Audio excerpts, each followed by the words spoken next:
stroke of fate. The fate of you who are listening, of nations of the world, has often hung upon accident or upon decisions made another way would have substantially altered the course of human events.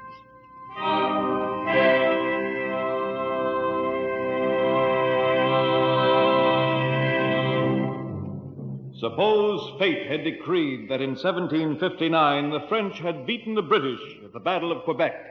Would Canada belong to France today? Suppose the Confederacy had followed up its victories at the first Battle of Bull Run in 1861. Would the South have won the war between the states? Yes, much depends upon a stroke of fate.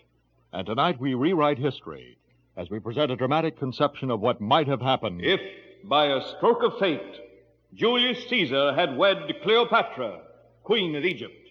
Julius Caesar, the great Roman conqueror, was assassinated in Rome in the year 44 B.C. 4 years before, in the year 48 B.C., he had come to Egypt, a country whose policy was dictated by Rome. There he stayed for many months, fathering a child of the Queen Cleopatra, a boy named Caesarion. While Caesar was in Egypt, it is not impossible that Cleopatra discussed with him the idea of marriage, thus uniting the entire Mediterranean world under their rule. Suppose Caesar had married this fascinating and brilliant woman. This is what might have happened. Our story is historically true only up to the stroke of fate, which is Caesar's decision to marry Cleopatra. The rest, speculation based on historical possibility.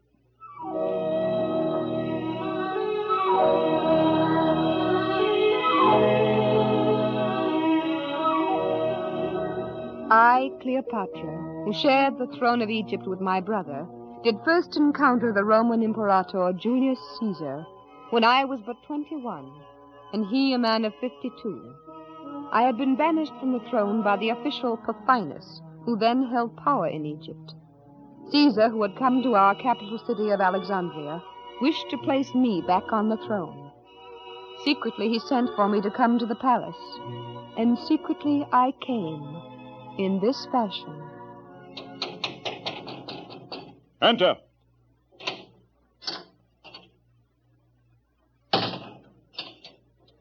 Noble Caesar. Ah, you are the merchant who had such rare merchandise to show unto me? Yes, my lord Caesar. May I place it on the floor? Do so. Seems to be but the coverlet of a bed. What rare merchandise is this? This coverlet, my lord Caesar, contains the rarest jewel in all of Egypt.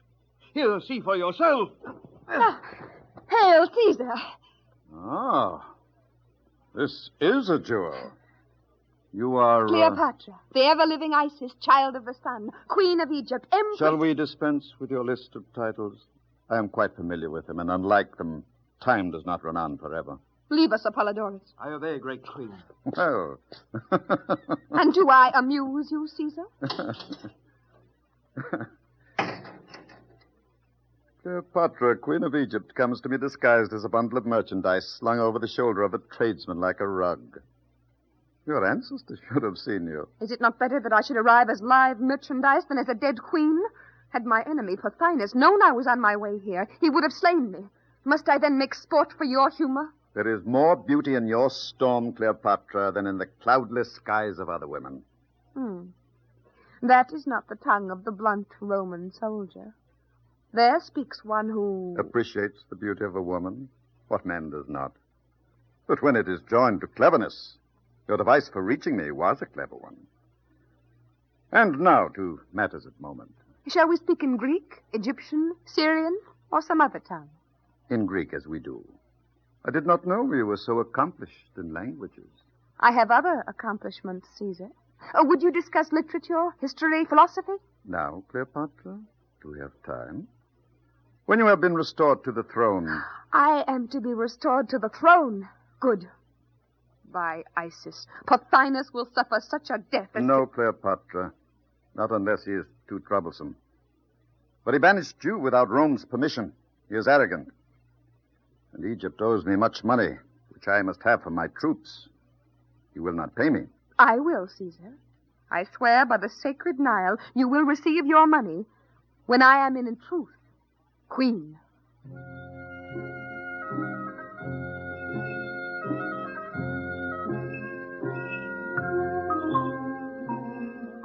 In the months that followed after Caesar restored me to power, Pothinus plotted his death, and Caesar delicately arranged his assassination. He also did, with my help, suppress a revolt in Egypt. But, too, we had much time for easy conversation and pleasant dalliance. I came to respect this Roman for his keen mind, to find that I liked much his full face, his fair complexion, piercing black eyes, and well-shaped limbs. One evening he came to a decision that was to shape our lives, and indeed to reshape the world. Come to this window, Cleopatra, and look out over your city of Alexandria. The moon is pale tonight, Caesar. Would you say that the radiance of the Queen of the Skies is dimmed by that of the Queen of Egypt? Could you truly believe me if I were to say that? Of course. Would Caesar utter a falsehood? What say you, Caesar? 'Tis the same moon that looked down upon Alexander the Great when he founded this city. Oh. You are very like Alexander the Great, Caesar. Like him, you have conquered much of the world. Like him, I would like to remake it. Shall I summon the musicians to play away your cares? No, I would talk. I hearken to your words. This morning I received disturbing news from Rome. There is dissension in Rome, and there are revolts in the provinces. But not in our Gallic provinces. Shall I tell you why? I am listening, Caesar. Because I granted Roman citizenship to the free men among the Gauls. They are bound to Rome by ties of equality. This equality must be spread, shall be spread throughout the empire of Rome, so that any free man anywhere may enjoy the same rights of citizenship as he who dwells in Rome itself. But, Caesar, will Rome accept such a new ideal? It must, if the empire is to survive. I have been confirmed in this notion by your own Stoic philosophers here in Alexandria. There must be one universal society, which all free men are equal citizens. All of them equal to you, Caesar? Could you abide that? Providence appoints one man to be its instrument to enforce such an ideal. And you are the man. And besides the matter of citizenship, the provinces must no longer be governed by officials who secure their positions by bribery, and then bleed the provinces for enough gold to make their lifelong fortunes. Caesar, you were the governor of a province? Yes, so I know whereof I speak. This is not all I will do. Caesar, you are breaking with the traditions of the past. Alexander the Great did it in his time, and so will I in mine. Then, Caesar, be bold and make known to the world what you intend by some deed that will be a symbol of the new things you are to do. What deed? No Roman consul has ever married a foreign queen. Alexander, a Greek, married the daughter of the Persian king. And you, a Roman. Should marry a daughter of Egypt? Is that unpleasing? Am I not desirable? Do you not love me a little? Caesar, put aside your wife Calpurnia and marry Cleopatra.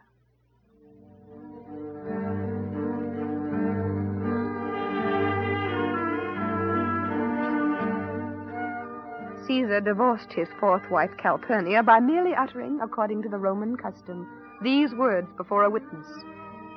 Tuas res tibi abepto. Your chattels you shall have for yourself. And after we were wed, Caesar left Alexandria to put down a revolt, winning a battle over the enemy in the province of Pontus, which battle he reported in these words. Veni, vidi, vici.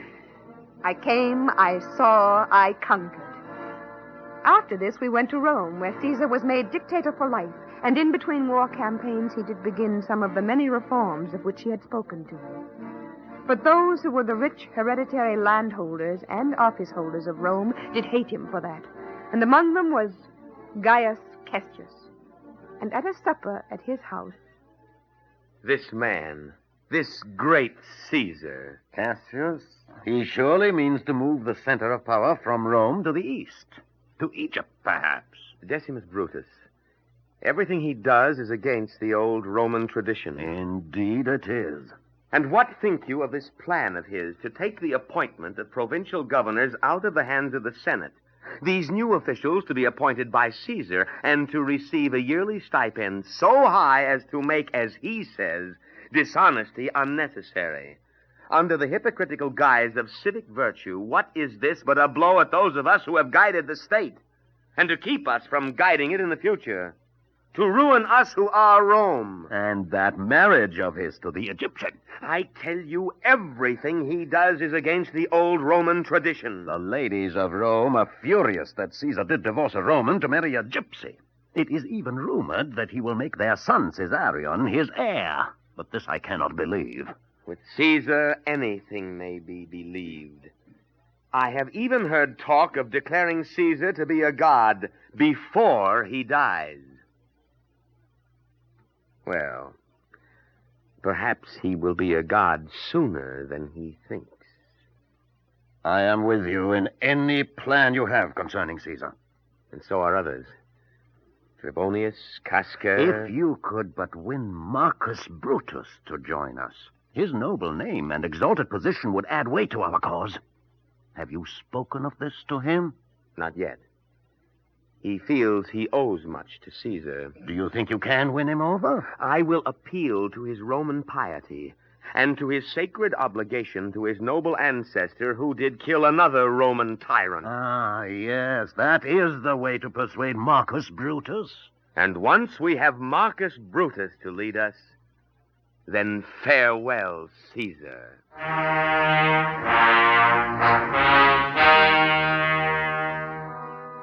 Through my spies, I knew well the feeling of many Romans against me and our son, Caesarion, and I took care that we were well guarded. And we knew, too, that there were plots against Caesar's life. Cleopatra, you would have me act the coward. What is cowardly in having yourself guarded as you walk through the streets of Rome when you know there are men who desire to sheathe their daggers in you? But I have always walked through the streets of Rome without a guard. People would say Caesar is afraid. Well, better that than they should say Caesar is dead. You have taken too much power from the powerful and given it to the powerless. You are hated for that. But not by the people. Do you think they could hate me for the good I have done them? In that I have enacted laws against high interest rates, lowered debts, allow them to worship as they please, no matter whom they worship, be it Jupiter, Isis, or Jehovah? It is not the people who would do away with you, Caesar, but those who are in high places. Yes, even your friend, Marcus Brutus. I've heard that spoken of. But I do not believe that Brutus could plot against my life. When he fought against me in civil war and he surrendered, did I not forgive him? You have forgiven too many of your noble Roman enemies who have fought against you in battle, and they cannot forgive being forgiven. I would have killed them all. Cleopatra, how fortunate for the growth of our Roman population that it is I, not you, who am dictator.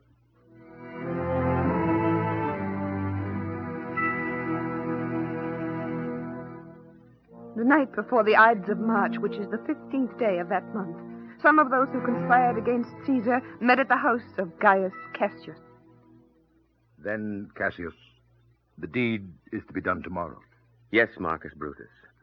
We will slay the tyrant when he comes to the hall of Pompey, where meets the Senate in the morning. I would that we did not have to do this. You would not withdraw. Tilius Cimber, our ancestors thought we ought not to endure a tyrant, even if he were our own father. As he is a man, I love Caesar. As he is a tyrant, I will slay him. Here, indeed, is a worthy descendant of that ancient Brutus, who 5 centuries ago killed another tyrant who crushed Rome. But, my friends, are we certain Caesar will come to the Senate tomorrow? What mean you, Marcus Brutus? A soothsayer did warn him to beware of the Ides of March, and there have been other omens of ill fortune to which he may pay heed. He must come tomorrow. For 5 days hence, he leaves Rome to make war against the Parthians. Our chance will be gone. I myself will go tomorrow to his house to fetch him to the Senate. Good, Decimus Brutus. Do that. It is whispered the Senate is to offer him a crown, which he may wear any place outside of Italy. He will be there to accept. King outside of Italy. From there to being king of Rome. But one footstep. Yes, he must die. Would it not be well to slay Cleopatra and his friend Mark Antony as well? No, Cassius. We are not butchers. But I will not have it. Very well. And the manner of our doing it will be this. Tillius Cimber, when Caesar comes to the Senate, you will petition him on behalf of your brother who is in exile. I will. We will join you in your petition on our very knees, begging great Caesar to grant it. One of us will then grasp Caesar's toga and pull it from his shoulders as a signal. And then you, Casca, who will stay behind Caesar, you, Casca, will stab him. And then we'll all of us strike.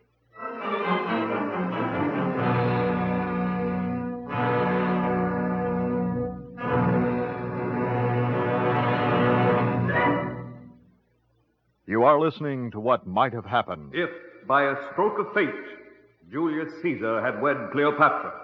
Our story was historically true up to the stroke of fate, which changes history. In this case, Caesar's decision to wed Cleopatra. After that, and from now on, speculation.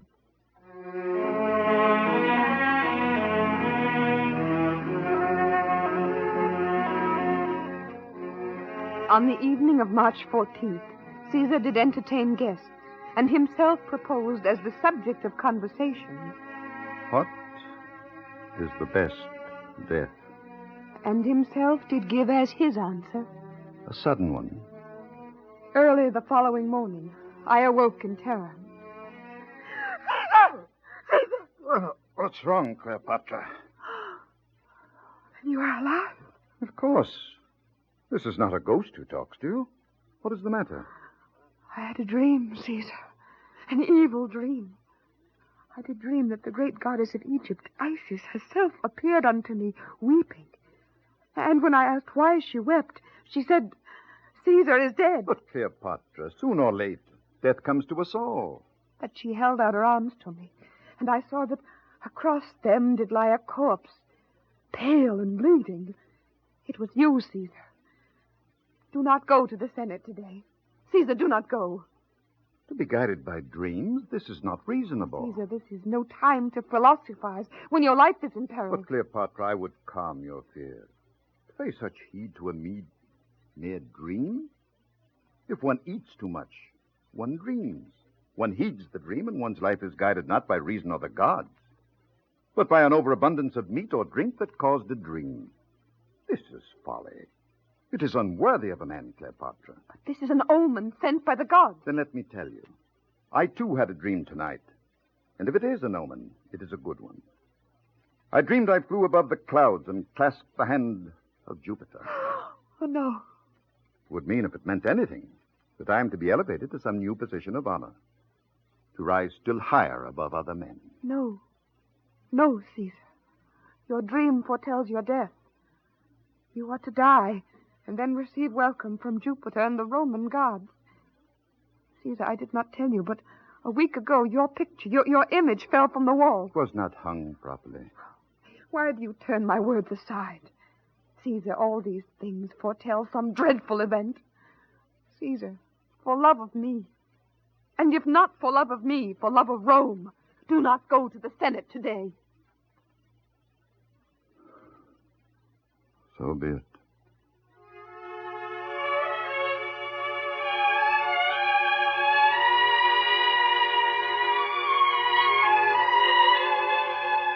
That morning, when we rose, there came to our house Decimus Brutus, who, as I was later to know, was one of the conspirators against Caesar.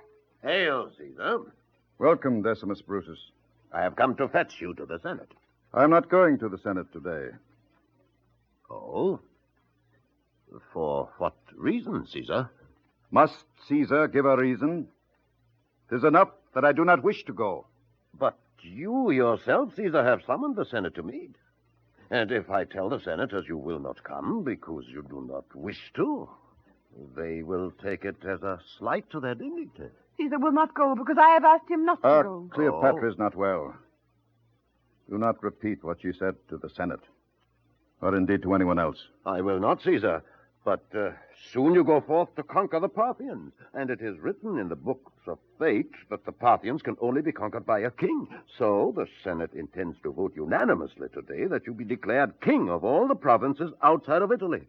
But if you dismiss them, perhaps they will not do so. I will go with you. Caesar! Decimus Brutus, I would speak with Cleopatra in private. I will await you, Caesar, but the hour grows late. Cleopatra, what was most unlike you? It was most like a woman. Most like a loving wife. You know that you are not loved by many in the Senate because you are a foreigner. And should they discover that it is you who keep me from going to them today, their anger will be hot against you. I must go now. Hold! It is Apollodorus. Noble Caesar. What do you wish? A man, Artemidorus, has but now come to the gate and left these papers with me. Artemidorus? I know him. He is a teacher of Greek logic and a friend to Marcus Brutus. He said, give this to Caesar and tell him to read it alone and quickly, for it contains matter of great importance which concerns him. Give it to me, Apollodorus.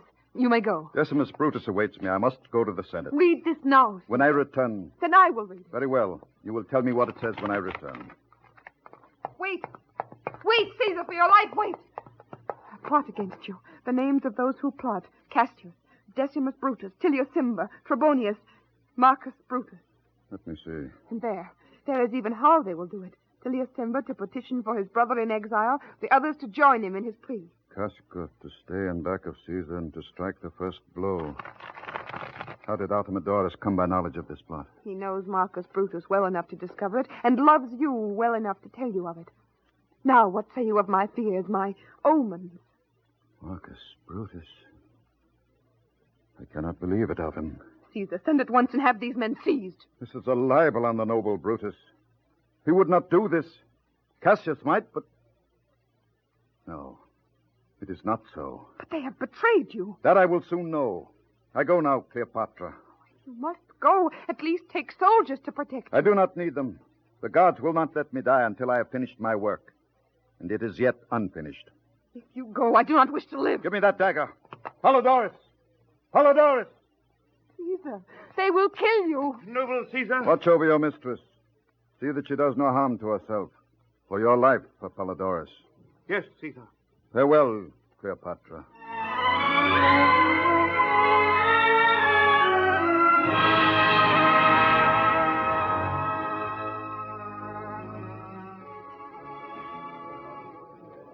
Why comes not Caesar here to the hall of Pompey? He's late. I fear he will not come. Were it not Cassius, Decimus Brutus will persuade him of that, I'm certain. Here is Marcus Brutus. Perhaps he has news of Caesar. Cassius, a messenger has but now come to me. Caesar has delayed to make sacrifices of sacred animals. He will be here any moment. Tilius Cimber, do not yet draw your dagger. What do you take me for? I'm but seeing if it is safe within my writing case. They come. Caesar and Decimus Brutus. Tilius Cimber, you know what you are to do. Yes. Casca, be ready. Hail, Caesar. I would speak with you. The Senate awaits within, Tilius Cimber. I must hasten to it. On my knees, I plead with you, Caesar. Read this petition on behalf of my exiled brother. The petition. Ah, yes. I do add my voice to that of Tilius Cimber. You also, Cassius. And I, Caesar, do also plead with you. You too, Brutus. Casca, get you from behind me. Cassius, touch not my toga. Murderers! Enough, we're undone. Kill him. Die, Caesar. Wonder you cannot even hit the mark at which you aim. Stab him, all of you, no matter what. We are dead men. Think you I am such a fool as to come here alone? Soldiers! Soldiers! Let us away! Away! Halt! Take not another step! Cassius, stand fast! Not another step, any of you! Hold them! Another step, any of you! Hold them fast! Caesar is indeed the favorite of the gods. Hold them! Apollodorus, I knew not you and your men were there to help me. Take these assassins away.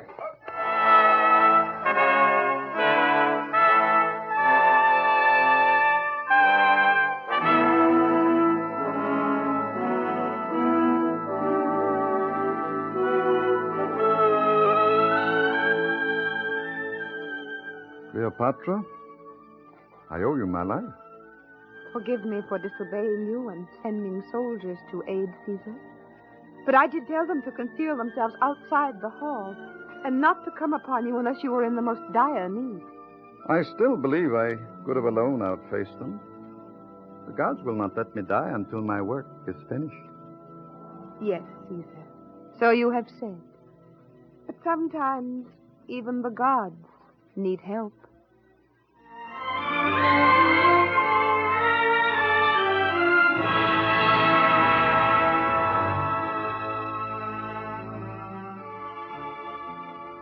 Cassius, Brutus, and the other chief conspirators were executed. Some of the others in the plot were banished, for Caesar was merciful. Caesar lived for 22 more years, dying in his own house when he was 78 years of age, and seeing brought to completion many more of what he called his reforms, that did indeed change Rome and the future of the world. And our son, Caesarion, was his heir.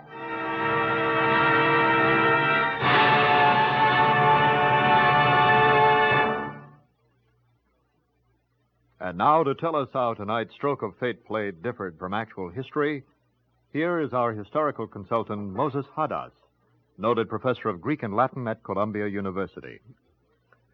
The strokes of fate did not, in fact, fall as here portrayed. Caesar did not marry Cleopatra. He did not read Artemidorus's warning, which would have made him aware of the plot, and which historically was given to him as he was on his way to the Senate. He was assassinated in 44 B.C., and after a decade of civil war, was actually succeeded by his nephew and adopted son, who was later called Augustus. But if the strokes of fate had so fallen, and Caesar had lived to the age Augustus attained, he may well have set Rome and the world on a new path which might have affected history to this day.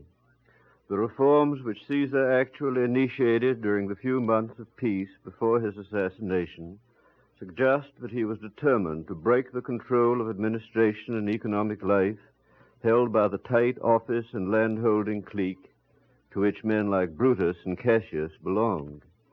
To deliver the provinces from the exploitation of such men, Caesar wanted to weld them more closely into the empire. All of this seems directed to the ideal of a single human society in which all men would be equal members.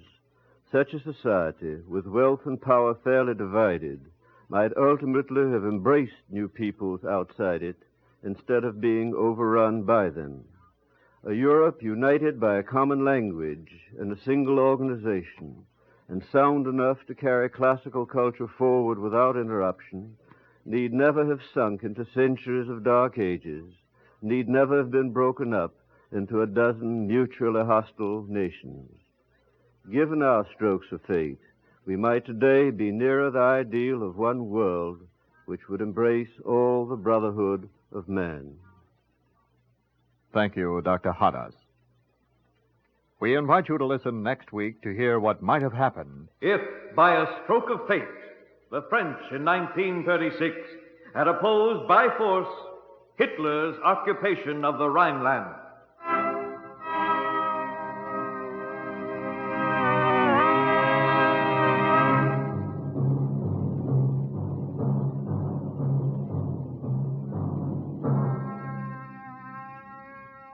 Featured on tonight's Stroke of Fate presentation were Santos Ortega as Caesar, Patricia Weil as Cleopatra, Leon Janney as Cassius. Others in the cast were Karl Weber, Peter Capell, Roger DeKoven, and William Griffis. This is Lionel Ricou speaking. Stroke of Fate is produced by Mort and Lester Lewis, conceived and written by Mort Lewis, and directed by Fred Weihe, and prepared in consultation with the Society of American Historians.